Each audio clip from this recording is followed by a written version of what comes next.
creative process. I want to go back a little bit and figure out where the warmth and joy was generated originally in Sweet Gray Henson.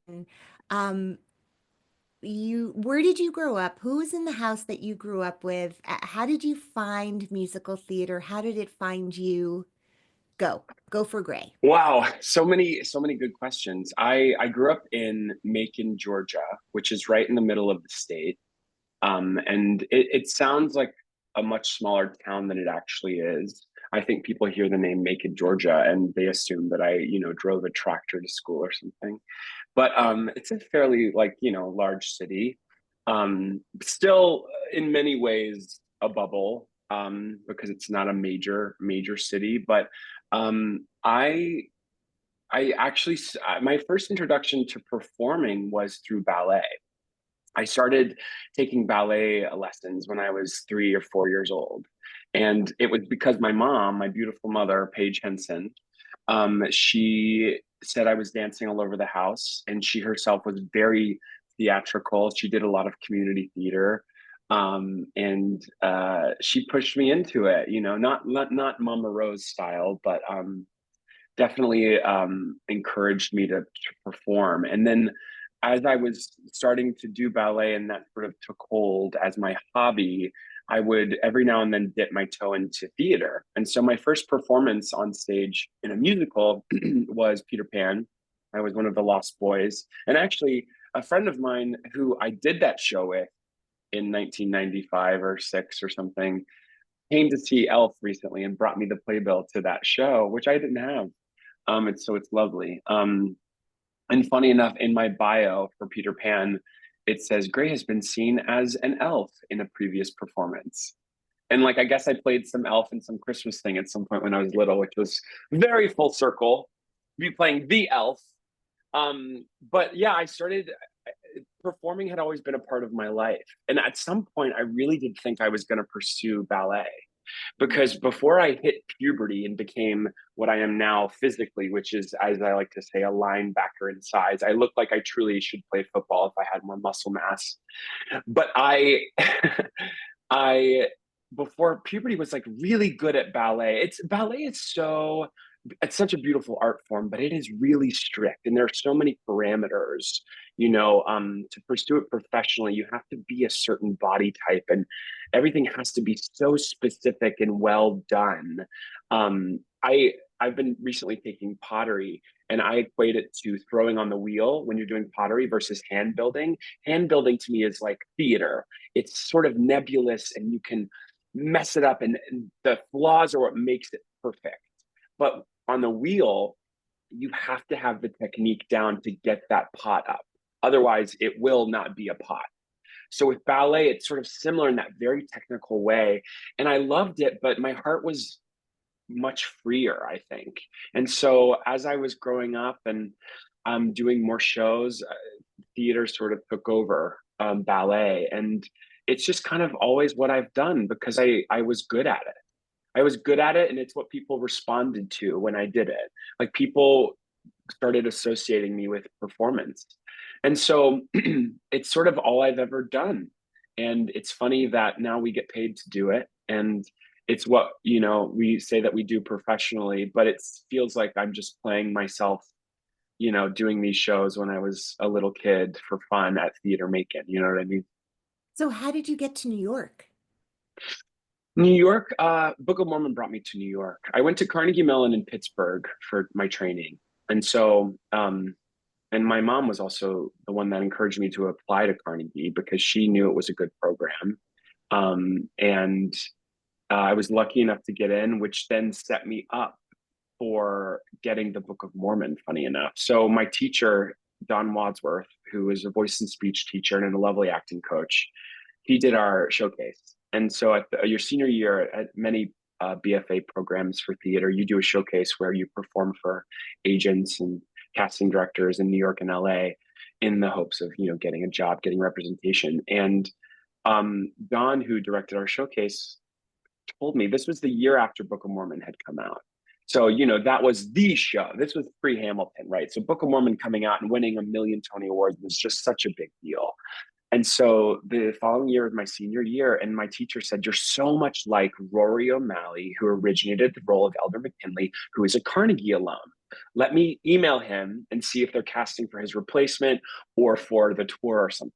And so this is why it's important to have good connections. It's a lot based on where you are, who you know, being easy to work with, being lucky. It's a combination. It's a poo-poo platter of all those things. And so my senior year, I get this cold call from, a 212 from casting office saying, "Hey, would you come in and audition for Elder McKinley for the Book of Mormon tour?" Based on this recommendation, Rory O'Malley was like, "Oh, sure, you've got a student that's right for the part. I'll send his headshot through to casting," because he's such an amazing person. Have you ever met him? He's amazing. Yes, yes, Um, Lovely. And so yes. anyway, I got that audition my senior year and booked that show, which would start rehearsing the month after I graduated college. The timing was perfection, perfection. And that was our elder price was the late Gavin Creel, which is when we became really close. And it was just such a magical time to be, working professionally for the first time. It was the first time I had done a show beyond 2 weeks, because you do community theater, you do shows in college, you perform for a week, maybe 3 4 at most. And then I jumped right from school into this massive show that had just been this massive hit on the first national tour. Um and so for 2 years I toured, and then they offered me the role on Broadway. And so I had a week between my tour run and my Broadway run, same role. And then I moved to New York doing that part that I had originated on the road. And I've been here now over a decade, a little over a decade. Yeah. Okay, people are so mad listening to this right I now. know. I know. They're I'm very like, lucky. I mean, had you seen Book of Mormon on Broadway? Did you come into the city to see it? No, I hadn't. Pittsburgh is far enough away that we weren't really making a lot of trips in. And whenever I was on a break, I'd be in Georgia. So I didn't. I had heard the soundtrack. And then when I got the job, I was in the city for a costume fitting and they gave me a ticket. And so I sat at the back of the house and watched it for the first time. And I mean, I like everybody was so blown away by that show because it was so singular and also very pastiche. And so it like the reason that it sails and still works so well is that it is this really old school musical at its core that has been turned on its head completely. Yeah. Yeah. Um, yeah, but I Did was you, very lucky to get that job. when you, did you ever meet at in any of the iterations of being on tour or when you come to Broadway, the creators of the show? Yeah, so that was the beauty of doing that first national tour is that they set it on us. So they were there every day with us rehearsing. And so I think oftentimes some tours can feel like a copy and paste of a show that's been running before and they, send in associates, but because it was the first national of such a big show and we were going to LA, we were going to all these massive markets that were waiting to see the show. I worked, with Casey Nicola and that's how I met him and it was, it was a it was a big deal. So Matt Stone and Trey Parker were there, and the producers were very hands on. An amazing cushy tour, and so and I don't think any of that really hit me at the time because I was 22. My 22nd birthday was our first day of rehearsals, and I remember just Right, being like, "Hey, right. You're okay, like, this is how it is. Right. Like this you is knew. life," and that naivete, I think, really. Um, I think is what got me the job. Like I think so often I know that I've become this way. So many actors over time, you build up a harder exterior and you get a little jaded and you get a little worn out by the industry because it is so challenging. But I was in college mode at that point. So I just ran into that audition and I was like, I'm right for this part. I know I'm going to be good at it. And it wasn't even like this massive ego trip. It was just like it was like a knowing, you know what I mean? And so the beginning of that tour was so amazing, but the hardest part was then learning how to do 8 shows a week for years. And I did that Right. show, like I said, for 4 years, 1,600 times around there, and it was my first job ever. Oh my And so God. it was tough. I was by the time I left, I was not really the happiest version of myself, unfortunately, because I felt so creatively like vacant, you know? Right. Well, it's Yeah. funny. Rory, you asked if I know Rory. I do. And Rory was on the podcast and he was talking about how he was like, when they said, do you tap dance? He was like, uh-huh. No. And so Right. very, very quickly learned how to fake tap dancing. Um, Yes. as a ballet dancer, were you also steeped in other forms of dance as a young person? Or there's a lot of tapping in certain numbers in Book of Mormon, especially the Yes. big number. Uh, Yes. what was your relationship to tap and other kinds of dance? Well, it's funny for you to even call me a ballet dancer is hilarious to me. I haven't set foot in a ballet class in over a decade, but Well, the that's all training of about to change. and now I'm going to do a ballet show. Yes. Yeah, so I definitely I think at the core of all dance is that ballet training. And so because I did so much of that, I of course did jazz and I took some tap, but tap was never really ever my focus. And so like Rory, I like say I can tap and I've tapped now in 3 Broadway shows. I I've been able to fake it really well. Tapping is not something that I think I'm a master at in any way, but like dance in general, I think I'm really familiar with how to move. And so all of these little separate offshoots of dance, I've been able to sort of tackle in my own way with some practice and whatnot. But yeah, Did you have an accent, what we would consider more of a Southern accent when you were growing up? it's funny. I people ask me that all the time, and I probably No, they did. don't. I'm the only one who's ever asked me No, that. no, What no. are you It's saying? it's truly like How it's what dare I you? wish. I wish I still had an accent because I think they're so charming. Like like Holly Hunter's accent is so iconic. You know what I mean? And thank God she Yes. never lost it. But no, I think because my mom has one, but it's not very heavy. And she we were always watching like British television and stuff. Like I was always playing around with other accents. And then when I went to college, my best friends were all from Minnesota. And so I like picked up a lot of those vowel placements. And then, you go to voice and speech class and learn like IPA and it's the standard American dialect. And I think I just lost it along the way. When I go home, it comes out a little bit. And every now and then there's like a something that I say that is like a southern thing. Like I used to say my name. My name is Gray Henson. I used to say Henson. Henson.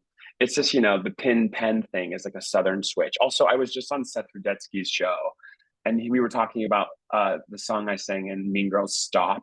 And he's like, the way you say stop is such a southern way of saying it. And I was like, is it really? Because how would you say stop?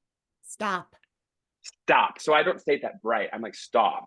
Stop, I Stop. guess, is like Yeah. maybe a southern way of saying it. I guess I don't know. But no, I probably did have a little accent when I was younger, but it's gone, long gone. Do you ever go back to Carnegie Mellon and do master classes or talk to kids and share your experience with them?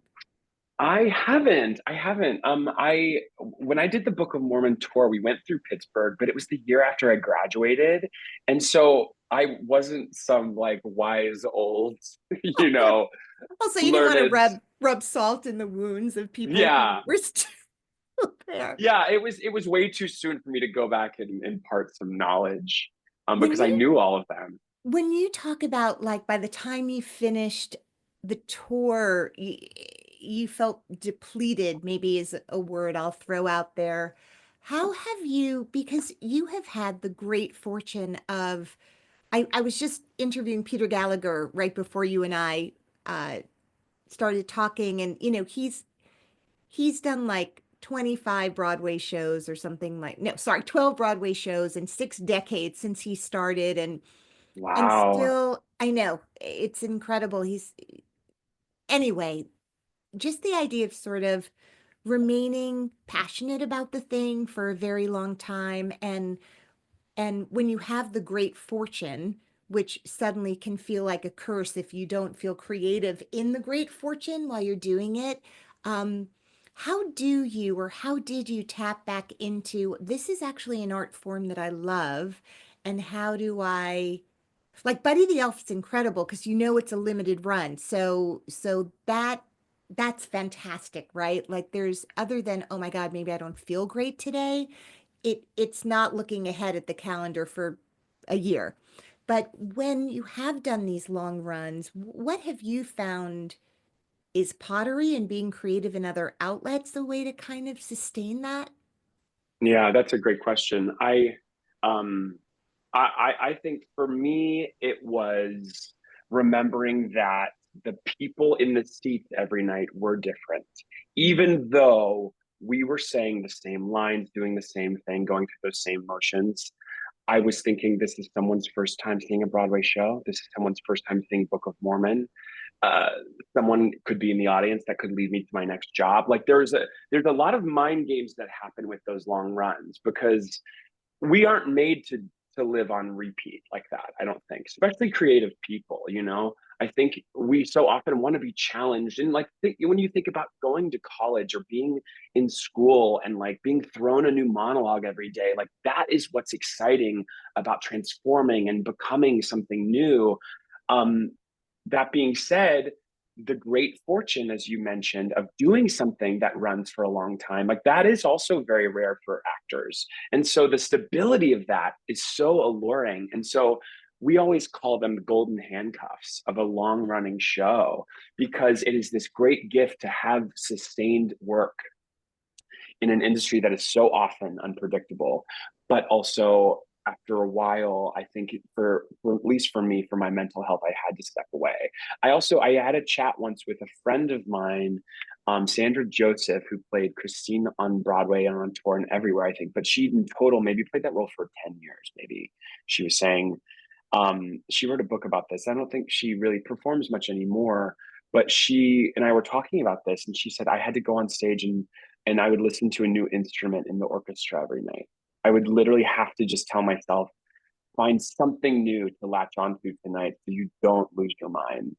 And it's the thing that no one can ever teach you how to do. You have to just do it. You have to just jump in and do, if you're lucky enough to do a show for multiple years, like the learning of it has to come from the doing. And it's the same with doing 8 shows a week. Like there's no way to prepare for that until you just start thrown into it. So I'm grateful for my time at Mormon. I learned so much, but I'm really happy I stepped away when I did. And then because I stepped away, so many other opportunities opened themselves up to me because I think emotionally, and spiritually, I was available in a way that I hadn't been for 4 years.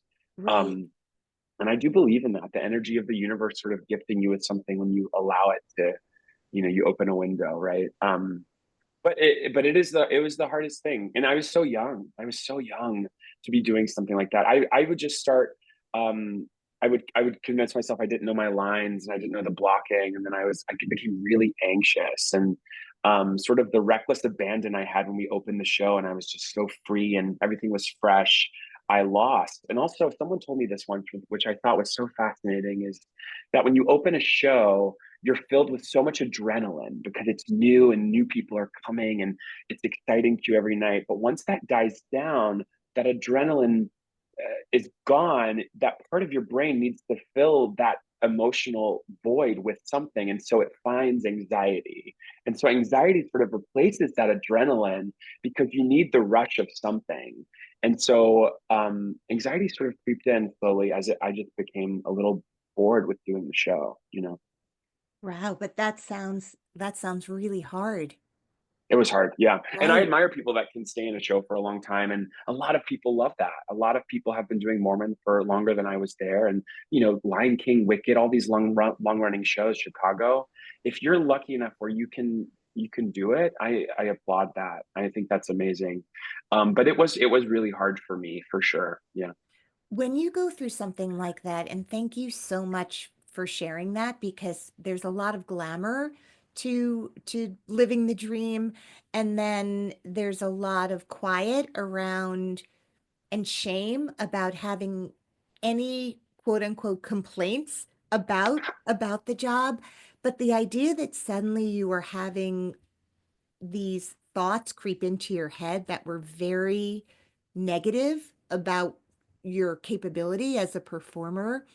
Um, I feel like the idea that you're saying that out loud, like years into something, I don't know my blocking, I don't know my lines, I don't know what I'm doing.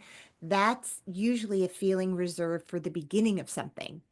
Sure. And that kind of imposter syndrome that so many Right. people have, to have it come out like in the middle of like this really successful run of something, I mean, the human brain is fascinating. And to your point, like, what Yes. can I latch onto like a Pac-Man? What confidence can I eat away at?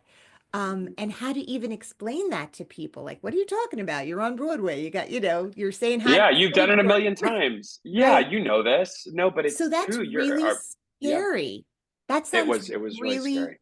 scary, Gray. And Yeah, and I hate even talking about it because I mean I don't mind talking about it, but because the show itself was so rewarding, and so the I don't want the story of me doing Book of Mormon to be a miserable one because it wasn't. It was like it gave me everything, and that show is so special, and that role was so much fun. But I think I wore out my welcome a little bit, and the brain is really scary. It does yes, do so many things. Yeah, it's like, and we can't, and also you were a baby, like to your yeah. point. I mean, you were as close to a child actor, no one can prepare you for, I mean, we see this all the time. Like that's Broadway superstardom very quickly. And then miraculously, you are able to enter the world of Mean Girls early on, I imagine, right? Like with that was a show because Kate was on and Eric. I mean, I've had a lot of people from Mean Girls on the podcast, and that had many, many layers of productions before it came to Broadway. Um, Tina Fey and her husband and Casey and even Lorne Michaels, who I understand was somewhat involved. That's a heady space to be in the company of our comedy heroes and heroines. Tell me what the experience was, and we're going to get to Buddy, don't you worry, of kind of entering that world of an iconic, piece of material, which you're doing Mm, again now, like people have the yeah. movie version of, and then kind of giving it to us in a whole new way. Um, did you feel a lot of pressure doing that show? Yeah, no, oh, immense pressure. I think we all did. We, I grew up with the movie. I knew the movie like the back of my hand. I could quote every scene. I knew every shot from that film. And I knew that so many people in my generation did as well. And so stepping into a part like Damian, which, you know, he says so many of those iconic lines from the movie. I was like, how are we going to do this without just making it a carbon copy of what's been on already done so successfully? But because Tina and Jeff, her husband who wrote the music, and Lauren were so involved, I think we all knew that it was like in really great hands. And obviously Casey Nicola, who I knew from Mormon, was just the perfect choice for it. So there was a lot of fear, there was a lot of pressure for sure, but also there was this like sort of deep knowing that it was really special. And so to land that role was like a dream. I remember, so Casey actually emailed me while I was doing Mormon, and he asked me to come do a reading of it. So there was a reading of just Act One. This was super preliminary before any of the workshops. And I read for Damian. And then at the end of the reading, he was like, great job. But just so you know, and how old was I then? I was like 25 at the time, maybe 26. And he was like, just so you know, when we actually bring this to Broadway, we want to hire real teenagers to play these roles. And I was like, You were like, you know so the story of Merrily We Roll Along, Casey. Maybe that's not a good idea, but okay. exactly. We saw how that crashed and burned. Oh, what a good documentary. I should rewatch that. Oh, the Um, best, the best. so good. Thank you, Lonnie Price. Yes. But yeah, yeah. So he said that, but which I guess, makes sense. Like I think that, you're doing a show about high schoolers. You want to hire real high schoolers, but eventually they realized, I think, that Tina's material, um, it's not that it's adult. I just think it takes like a savvier sort of comedian to nail. And so it's like why Rachel McAdams played that part when she was in her 20s in the movie. And like you can find a young teenage actor that can pull that off. I think that's amazing. But I'm glad that they ended up going with all of us in our 20s. And I mean, the beginning of that process, it was such a whirlwind. After that, we did a workshop, we did a lab, and then we went to DC out of town before it came to Broadway, and it all just happened so quickly. And we were all just at the beginning of our careers in so many ways. It was like such a jumping off point for so many of us, and it was such an ensemble piece. There were so many principal parts, and it was so cool to watch how a new musical was being put together. Because when I did Mormon, it had already been solidified in such a great way. And watching Mean Girls and sort of the underbelly of how something is created from the ground up was so cool. And watching Tina write jokes. I mean, she would come up to us in rehearsals and there would be this one little joke that I had in like one scene, and she was going to change it. She's like, I wrote down these three options like just now, like sketched them on her sketch pad or whatever. She's like, which one do you think is the funniest? And I would read through them, and they're all like equally as funny and incredible. And I was like, what am I doing right now? Tina's brain is just incredible. And then the biggest gift from that was from DC to Broadway. We opened the show in DC with a song called Boss Up. Sorry, there's something going on. I think it's about to pass my window, so maybe you can Oh, I listen. don't hear it. We don't hear You it. don't? Oh, good. Nope. The biggest gift from Mean Girls was when we were doing the show in DC. The act two opened with a song called "Bossed Up," which is about like Katie becoming more plastic, and um, I, Damian sort of disappeared in act two. I mean, there's so much to go on in the show, and it's called Mean Girls. It's not called Mean Gay Best Friend, and so But it should be. yeah. But Yeah. I thought I sort of wasn't really in Act Two a bunch, and so they added me. We were previews. They added me into the top of Act Two a lot more, and they like made it sort of my number. And then between DC and Broadway, I got this email from Jeff Richmond saying that they wrote me this new song to open Act Two, which was like what a gift. It was like the top number. It was called Stop, and it was about sort of him holding Katie's hand through all of these bad decisions. And I think the reason I got a Tony nomination was because they wrote that number for me. And so that was the coolest thing to witness and experience and to feel, and the gratitude I had for them to like trust me with something like that. And yeah, it was a really special time. The whole thing was so incredibly special. And You not just know, because of that nomination, but for so many well, but reasons. that's a nice cherry on top. But Yeah. both in Mean Girls and in Shucked, it takes a lot of, I think, a lot of confidence to be the narrator of something. Like Mean Girls opens, so much of it is you and like you are taking us, you are our tour guide through the Yeah. world. And Shucked was like that too. You're like, I'm going to Yeah. take you to this town, and I represent the Chamber of Commerce of this world. And that is so heady to sort of go like, I Totally. am the audience. I am your literally your guide. Are you someone who do you like hosting a party? Like you're a great host in these shows. Is that your natural No, it's funny. inclination? It's really not. It's really not, which is why I think I'm always so like touched when people say something like that, because I feel like I've done a good job with it, but my natural instincts are a little bit more reserved. And I'm good with people. I'm good at like connecting people for sure. But like the scariest thing to me is doing like stand-up comedy, is like being Mhm. alone on stage as myself talking to someone. And so playing the roles of Damian and Storyteller 2 were scary. I mean, Storyteller 2 was scarier than Damian, because Damian at least sort of, I got to sort of transform and escape into this character a bit. But Storyteller 2 was mostly just, I was hired for sort of being myself. And like, obviously, like, it was theatrical in many ways, but I think playing that narrator role is really like, it's a vulnerable position, like you said, because you do have to hold the hands of the audience, talk to them directly, and carry them through the performance. I remember Anna Gassar came to see Shucked, and she was like, "Do you do stand up?" And I was like, "Why would you ever say that? Of course, I would never want to do it, but I think that's what we look like we did." And also, it's funny. It's like I think so often these parts I've played, I've been really lucky to play roles that do seem like extensions of myself, right? I think these parts, I've gotten them because obviously I am who I am, but like I think the secret to performing in general, and whenever I teach workshops or work with students, my biggest lesson for them is just to bring yourself to what you're doing. At the end of the day, that's all we really can do. And that's Mm. what sets you apart. And so with Shucked and with Mean Girls, I was awarded these roles that looked like me in so many ways that I got to do so much of that. But it's also the hardest thing to do. It's really challenging to be able to bring yourself to something and to make it seem like it's just you living and breathing on stage, because it's not, it's a lot of pressure.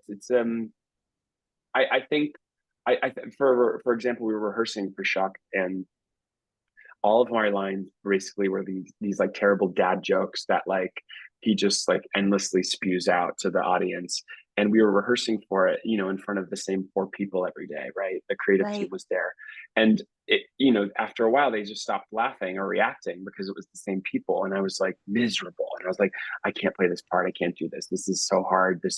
I'm not getting, I don't know how to do it. And then the moment we had an audience for our invited dress rehearsal of like 1,200 people at the Niederlander, it was like, oh, okay. Because that final character we needed was butts and Was seats, the was audience. us. Yeah. Exactly. Yeah. Yeah. That Yeah. show, by the way, Robert Horn, like, because Kevin was on the show and he was like, Robert was feeding him new jokes, like all the time. I was like, that's Oh, terrifying. That's a lot to try to. It's one thing to like put a little change in, but to have to like learn a new joke every night. oh, Kevin said that was terrifying. Kevin could do anything. Kevin Cahoon is like the proiest of pros. And so watching him take on a whole new joke every night was incredible. But yeah, Robert Horn is similar to Tina in that way. He just had a million jokes ready to go. Right. And like, yeah, and trusting you with that. And you did. Um, So you're in right now as we speak. Well, not literally, but you will in a few hours. You are doing Elf the Musical on Broadway. Yes. Elf the Musical was in London. Has it ever been in New York before? Yeah. Yeah. So it originally was done, I think, in 2010, Okay. directed by Casey Nicholaw, who's not directing this production, and starring Sebastian Arcelus. And that was the original production of it. And I didn't get to see it then because I was in school at the time. But I think that production was toured. It came back to Broadway, like I think the following year as a returning Okay. engagement. But this is the first time it has been done in New York in over a decade. Yes, so it's Okay. technically a revival of Ella. Okay. But this How did production was done on the West End. Yes, got yes. it? How did this come to you? This summer, I heard a rumor. I heard a rumor that it was coming back to Broadway, and funny enough, 10 years ago when we were opening the first national tour of Book of Mormon, Casey Nicholaw came up to me on opening night and was like, hey, I just have to say, like, if you weren't doing this show right now, I would have you come play Buddy because you're such a perfect Buddy in Elf. And, he had just done it and he was about to do it again. And so he planted that seed years ago in my head. And so I've always in the back of my mind thought, oh, I should play that part one day. And I think at the time I would have been way too young to do it. And so I heard a rumor it was coming back to Broadway, and emailed my manager and I was like, hey, is this a thing? And she said, yes, I've got an appointment coming in for you later today. Get out of my head. And um, auditioned at the end of that week. Callback was 2 days later, and then the following day I heard that I got it. It was a quick turnaround, but one of those parts that without for someone that I think could use a lot more confidence, I was like confident that I was going to get it. In many ways, it was like, oh, okay. If there's something I know how to do, it's to play Buddy the Elf in Elf the Musical. So, yeah. That's how it happened. And the moment I got it, I was equal parts excited and terrified that I would have to do it 8 times a week. Because it is such a heavy lift. He barely leaves the stage, and it's a lot of singing and dancing and screaming and cartwheeling and juggling and whatnot. But like you said earlier, it's limited, and so there's peace in knowing that there is an end date, and I don't have to look down the barrel of like a year-long run of Buddy the Elf. How many seats are in the Marquee Theater? That's a good question. I think I would say around 1,500, maybe. It feels like a million. It I is know it's big. Yeah. it's so big and it is packed. Yeah. Yeah.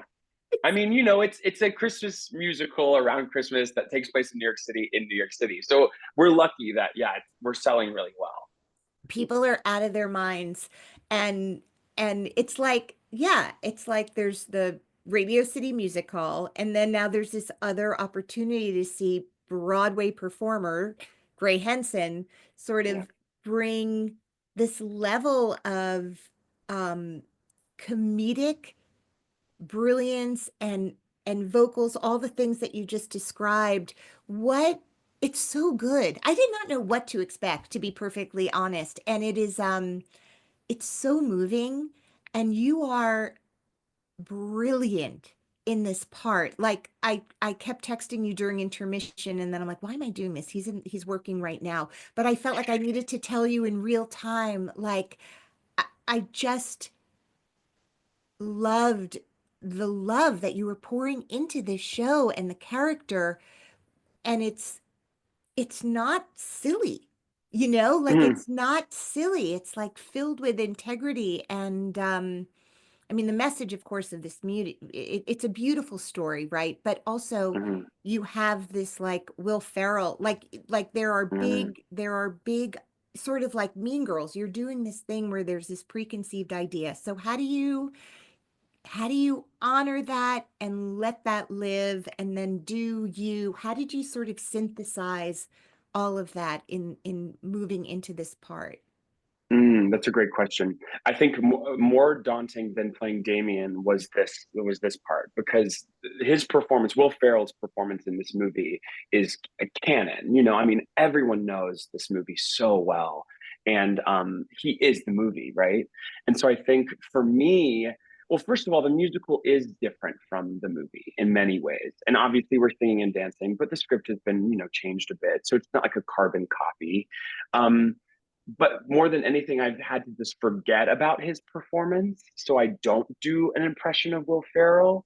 And the other thing is, like, the knowing that it's impossible for me to do an impression of Will Ferrell because I am not Will Ferrell. And if people wanted to see an impression of Will Ferrell, they would go watch the movie, right? Instead of Mhm. pay the money to come see us on Broadway. And so I think allowing myself to release the expectation of needing to do that, and then trusting that I got the part for a reason, and I could bring so much of who I am to this role.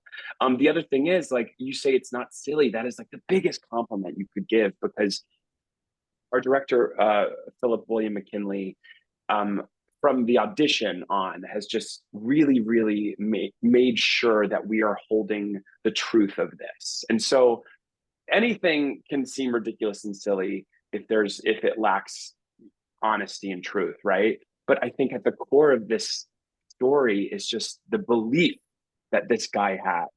This guy believes in Christmas so much, and everyone, like, it has to be genuine. And so I don't know, it's been sort of just like anchoring into the truth and honesty, and the meaning behind all of it, because the script itself is funny. You don't have to add extra stuff on top. If you're saying those comedic lines with your full heart and honesty, that's going to be funny. And I think that is the trick to comedy.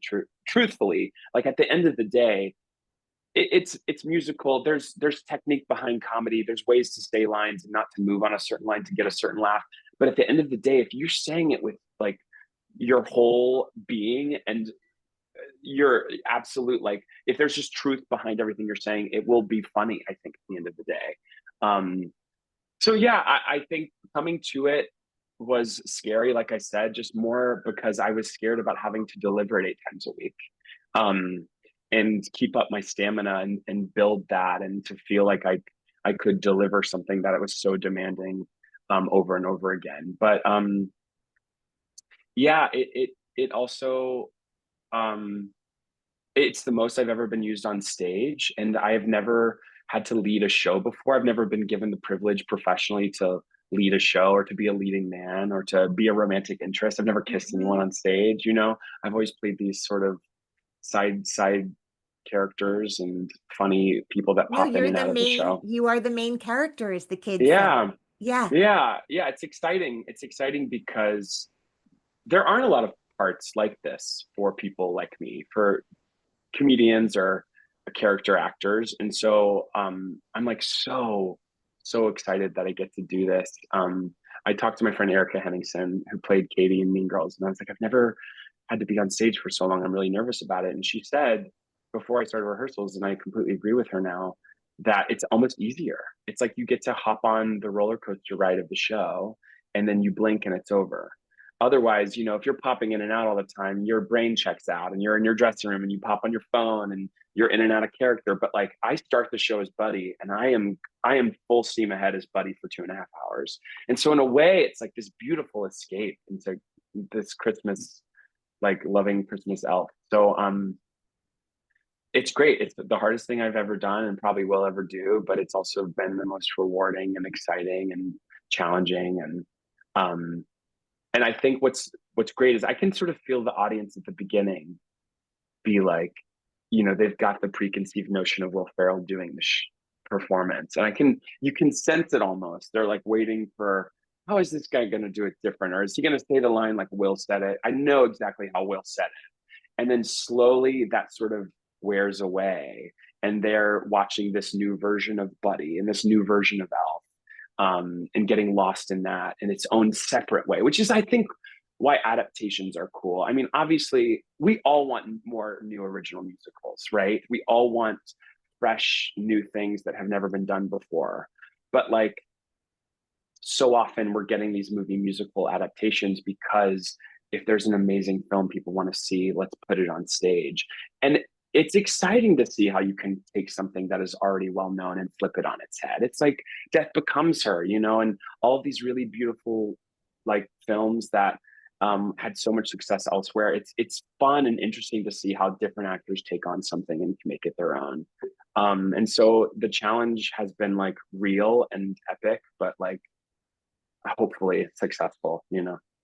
What, like, the distance between off stage and on stage, like crossing that threshold is 3 inches, right? Like I'm behind the Mm, curtain and now like, what propels you every night? Because it's a lot, like what you just described, yeah, and different in all the ways that you just said from other, like no one's holding you at the beginning. Like you don't yeah, have a partner in crime the way you did in yeah. Shucked and Mean Girls. What's going on with you right before you go on stage? Like, do you talk to yourself? Like, what happens pre-show? Yeah. Yeah. I've been in therapy since we started rehearsals, with this Oh, new therapist who has really helped me wrap my head around doing something that is, I think, so high pressure. yeah. Um, and she's helped me really get lost in the joy of playing the role and the escape of being this childlike person. Mm, Because I think so often, I mean, if anyone is in therapy, which we all should be, like you're so often trying to talk to, relate to, understand your inner child. So much of what happens to us as adults is related directly to what happened to us as kids. And so, what the right. beauty of Buddy is that Buddy still has full access to that as an adult. He is fully in that incredible free open space of childhood. And so what I've been trying to do is give adult knowing Gray the keys, the Buddy keys, giving childhood Gray the keys and let adult Gray take a back seat and just go on the ride as Buddy. And so um I've been doing a lot of, I like right before the show, I have a few things that I'll just say to myself, and then in the wings, right before I run off, I do jumping jacks to sort of get my heart rate going with my dresser Megan. And then I tell myself a few times to just jump. I say jump, and jump in the sense of like fall into it. I let myself just really fall into it. And I will literally just repeat that 3 or 4 times, jump, jump, jump, jump, jump. Because so often your head can get in the way of the flow, right? And good theater is when you're just in a flow state that you feel like, your head has taken a back seat, you've prepared, you've done all the work, and then you just get to play. And so I now at this point I just trust that I know how to do it and I let myself go on the ride of it. The thing that's great about Buddy too is that he's a sponge. And so even though I don't have a partner in crime, like you said, I do, he just, every person he's on stage with, who he's talking to, who he's not, he's dancing with, he latches onto them. And so it feels like I'm supported by the whole company in such a great way. And I get to just lean on all of them. And what he does over the course of the show is turns them sort of more into their own version of Buddy, their own childlike self. And so yeah, yeah, it's good, and it's surprisingly all been a little bit easier than I thought it would be, because the character himself is just such a great, beautiful escape, you know? I Yeah. hope you can keep that long past the closing date of the Yes. show, like that innocence and joy and openness and kindness. I mean, that's a Yeah. very kind character, and Mm. it's such a pleasure to be in the presence of that, Yeah. right now. Um, It was oh probably my, similar for when you all did You're a Good Man, Charlie Brown. I mean, I know obviously you played the bully, but but I the didn't know that. innocence of that. You didn't know that. Yeah, the villains don't know they're villains. I was Well, some like, of them might. yeah, I mean, it wasn't like I was playing the Joker, although the Joker probably feels like just misunderstood too, right? Like Lucy Yeah. just, I always thought was like, if everyone would just listen to me, I am helping you. Like that Yes, was yes. sort of my go-to. But yeah, I mean, to be in Charlie Brown, nothing will ever beat that, just in terms of the love that flowed back and forth between the audience, and Mm, our company was just uniquely in love with each other. Maybe not uniquely, mm.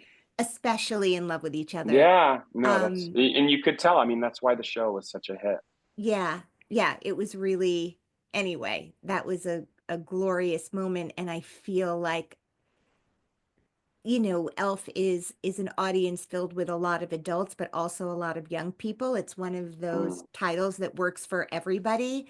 And so yeah, to see a really intergenerational audience in that way, yes, and people just connecting on all levels, it was very beautiful. And yeah, reminiscent of Charlie Brown in that way. good, good. Gray Henson, before I let you go, is there a little known fact that you can share?